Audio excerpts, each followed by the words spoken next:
If you've ever tried to buy an old Nintendo console on sites like eBay, or you simply still have one of your older Nintendo consoles from years ago, you probably are aware of a rather weird phenomenon that occurs in many of Nintendo's consoles, cartridges, and controllers over time. That is, they can sometimes turn yellow. The most widely known example of a console that often falls prey to this yellowing, in the West at least, is most likely the Super Nintendo Entertainment System, while in Japan it's probably the original Nintendo Famicom. However, pretty much every Nintendo console can be and has been affected by yellowing to some degree, be it in the console itself or in its games and controllers. But what actually causes the yellowing? It doesn't happen to all consoles, so is it something that you can avoid? Is it my fault or Nintendo's fault? And if my console does yellow, what can I do, if anything, to fix it? I'll try to answer these and hopefully any other questions you might have about the yellowing of Nintendo's products in this video. But before we get into it, I'd just like to say that I am not a chemist or a plastics engineer in any way, shape, or form. I'm just a normal guy who knows how to Google stuff, owns a lot of Nintendo consoles, and did some research into the topic, so don't take my word as law. Okay? Good, then let's just dive right in. First off, let's talk about what's actually happening when your console, game, or controller starts to yellow. Well, according to a response allegedly given by Nintendo of America's support, quote, "The Super NES as well as our other systems are made with a plastic containing flame-retardant chemicals to meet safety guidelines. Over time, the plastic will age and discolor both because of these chemicals as well as from the normal heat generated from the product or exposure to light. Because of the light color of the plastic of the SNES and NES, this discoloration is more easily seen than with other darker plastics such as on the N64 and the Nintendo GameCube."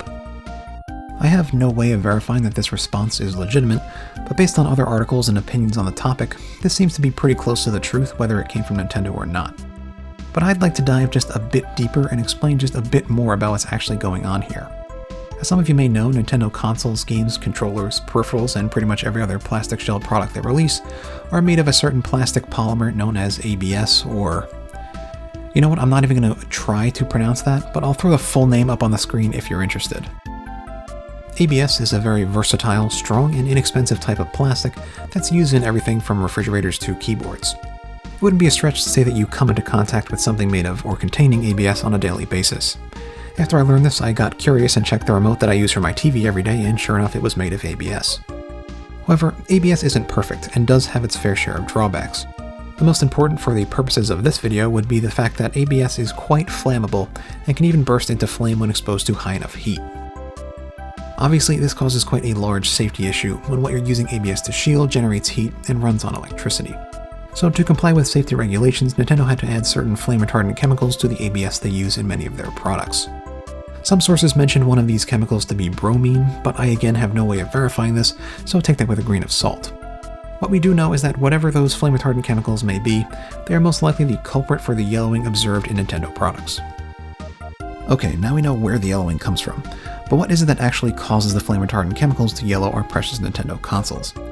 Well, depending on where you go, you'll probably hear a different answer each time you try to find the truth. It pains me to say it, but no one really knows for 100% certain what the cause of the yellowing is. However, we can do a little detective work to find out what the most likely, or at least most influential cause is. What we do know is that we can pretty comfortably narrow our search for a cause down to 3 factors: light, specifically UV light, air, and heat. First, let's consider light as the potential cause. If you do some researching around online, the most common explanation given for the yellowing in Nintendo plastics is probably going to be UV light. And while these sources are correct in that light can and has caused yellowing in certain ABS products, personally I don't think that UV light is the #1 cause here. Why is that, you might ask? Well, there's one obvious reason.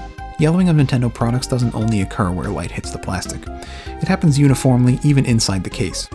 And if Nintendo products are yellowing to the same degree inside as they are on the outside, there's probably something different going on here.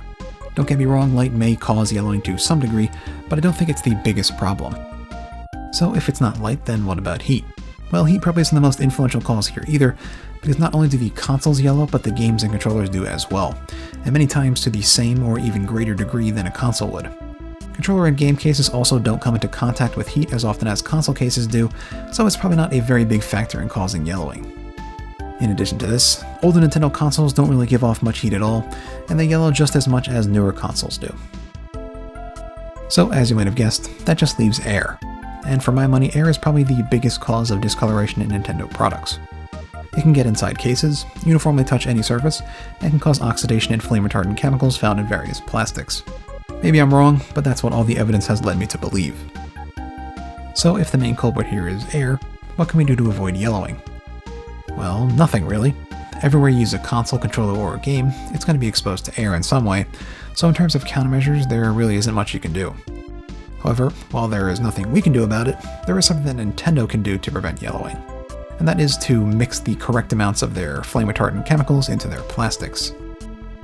A quick search on eBay for an SNES will reveal that usually it's not the entire console that becomes yellow, but certain individual parts of it. The fact that the top or bottom of a console can become extremely yellowed while the other half remains good as new shows us that the individual parts of a single console usually come from different batches of plastic. While one batch has the correct amount of flame-retardant chemicals, the other has a slightly different amount, and it is this variation in the ratios of chemicals that causes the yellowing. Some really old consoles remain in pristine condition, while others of the same generation have become bright yellow, even though they were cared for to the same degree as those that didn't yellow. It's really just up to the luck of the draw that you get one that will last, or you don't. But fear not, there is a way to reverse the yellowing process if you have a little time and some technical know-how. This will involve a rather dangerous chemical, so definitely use caution when trying this method out for yourself. First off, you want to remove the parts that are yellowed from your console or whatever you want it to yellow. This will more likely than not require some special screwdrivers.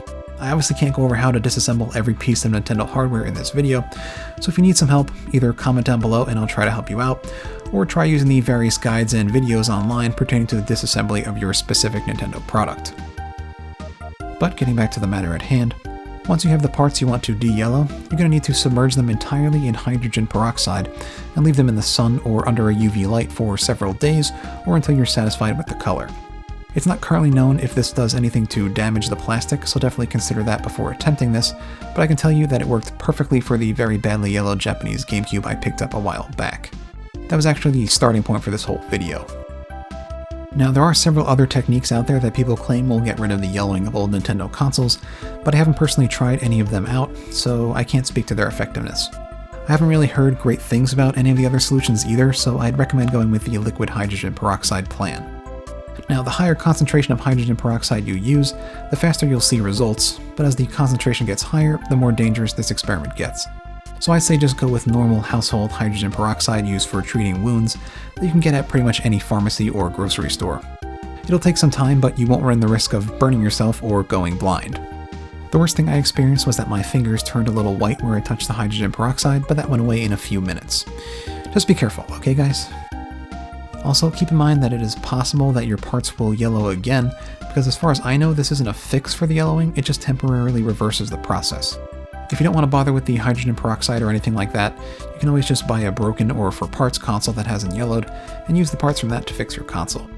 It will cost you some extra dough, but it's more likely to be a permanent fix. Just something to keep in mind. Well, I guess that pretty much wraps up this video. Hopefully I was able to answer some of your questions about yellowing. If there's something I missed, feel free to leave a comment and I'll try to answer to the best of my ability. As always, thanks so much for watching all the way to the end of the video. It really means a lot to me and I hope you enjoyed the ride. If you found this video helpful or enjoyable, consider giving it a like. It's always greatly appreciated and helps me out a lot. And if you want to see more content like this in the future, consider subscribing as well. Thanks so much for watching everybody and I'll see you in the next one. Hack out. Acrylonitrile butadiene styrene. Was that anywhere close?